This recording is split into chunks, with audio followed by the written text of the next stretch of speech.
Assalamualaikum warahmatullahi wabarakatuh. Kembali lagi bersama saya Miftah Huda dalam Bicara Bola. Pada kesempatan kali ini kita akan membahas lanjutan Liga Premier League di pekan keempat antara Manchester City melawan Leicester City, di mana pertandingan di King Power Stadium atau kandangnya dari Leicester City, di mana Leicester City merupakan tim di musim ini, bahkan di 3 musim sebelumnya, ini merupakan tim yang bisa menggagalkan kemenangan untuk tim-tim atas, tim-tim papan atas, tim Big Six maupun tim-tim yang berjuang untuk merengkuh juara. Bahkan Manchester City dibuat kaget dengan bertemunya dengan tim sekelas dari Leicester City. Sebut saja di musim 2018-2019 di mana City menjadi juara, itu gara-gara pertandingan Leicester City menang 1-0. Waktu itu gol dicetak oleh Kompany, mampu mengantarkan City mengukuhkan di atas puncak klasemen. Di musim kemarin, di musim 2020-2021, City dibantai oleh Leicester City dengan skor 5-2 melalui counter attack-nya.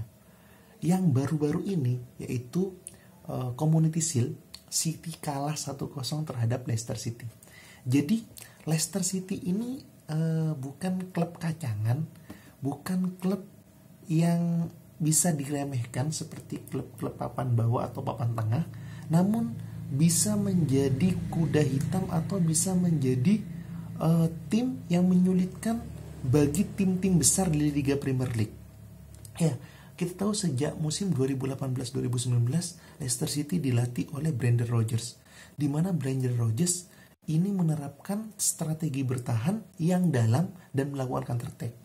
Tapi berbeda dengan Manchester City, kita sering bahas bahwa Manchester City di eranya Pep yaitu menggunakan total football, penguasaan bola penuh dengan memberikan 1-2 passing dan memberikan umpan yang sangat matang ke lini depan dan menciptakan gol. Itu yang diterapkan oleh Pep Guardiola di Manchester City. Maka dari itu sungguh berbanding terbalik strategi antara Leicester City dengan Manchester City.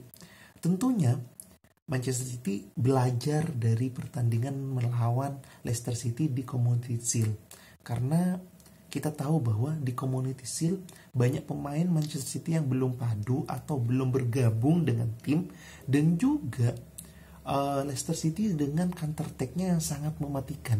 Pep Guardiola tentu sangat belajar di situ. Akhirnya ketika pertandingan melawan Leicester City di game week keempat atau pekan keempat ini, Pep Guardiola menurunkan pemain-pemain yang tipikalnya agak berani untuk turun dan berani untuk menyerang, di mana 4-3-3-nya Pep Guardiola itu sama seperti pertandingan lawan Norwich sama pertandingan lawan Arsenal, di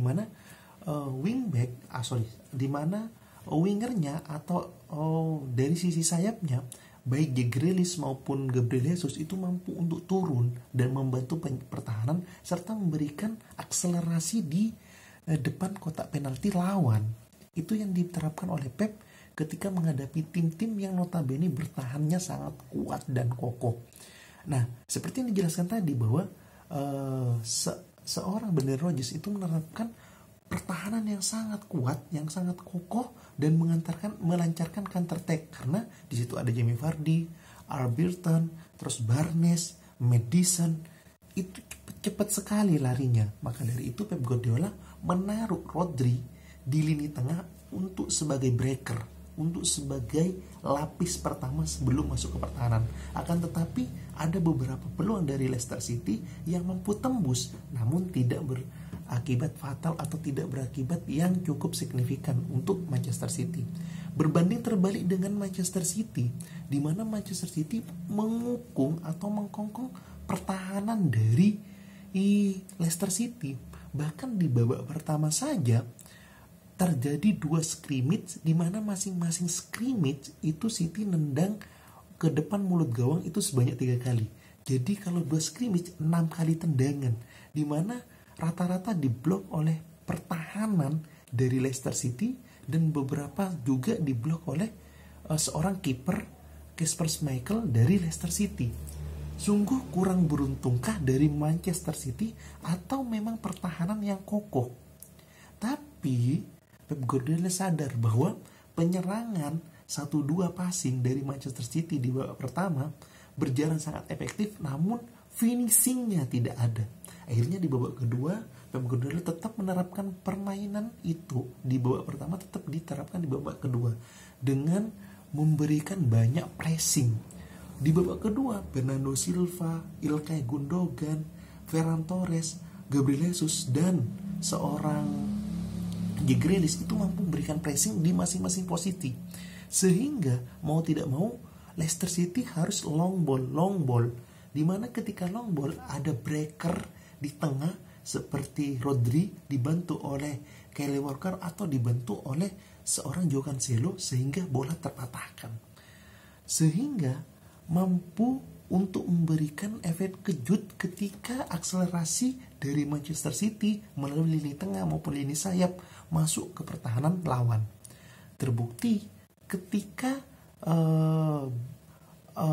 penyerangan yang dilakukan oleh sisi kiri di mana Bernardo Silva dan seorang Jack Grealish menjadi aktornya, mampu memberikan kombinasi serta mampu menarik lawan untuk lebih bertahan ke dalam. Alhasil Jack Grealish mampu menarik bola ke menarik bola cutback ke pertahanan dari Manchester City dan mampu disapu oleh Joao Cancelo. Bola akhirnya mampu dipertahankan oleh Soyuncu namun blunder, sehingga mengakibatkan Bernardo Silva untuk menceploskan bola ke gawang dari Leicester City. Gol 1-0 untuk Manchester City, dan ini merupakan satu-satunya gol di pertandingan kali ini. Karena apa? Karena setelah gol Manchester City meregenerasi pemainnya atau merefresh pemainnya yang agar lebih segar, di mana Raheem Sterling itu masuk di situ. Setelah itu Fernandinho masuk di situ, sehingga mampu melapisi lini pertahanan dan mampu memberikan pressing ke lini depan, di mana Bernardo Silva menjadi aktor untuk pressing di sini.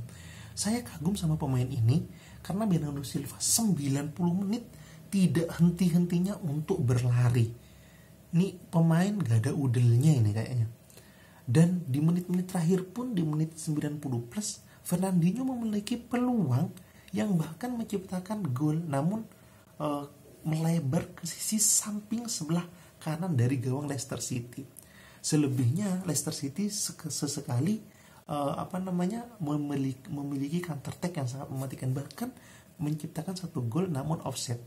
Secara overall pertandingan ini cukup agak greget sebagaimana saya sebagai fans City melihat pertandingan ini, karena harus menunggu sampai babak kedua dan di menit-menit 70-an baru terciptanya gol.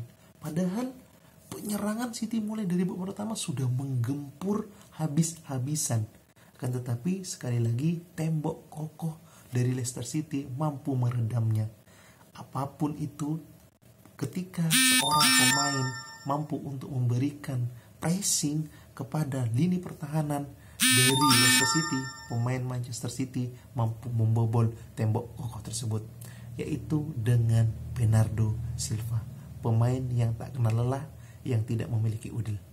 Mungkin itu yang bisa disampaikan review pertandingan pada Leicester City melawan Manchester City di game week keempat. Mudah-mudahan nanti di tengah pekan menghadapi Leipzig di Liga Champions akan lebih menarik lagi dari pertandingan Manchester City. See you.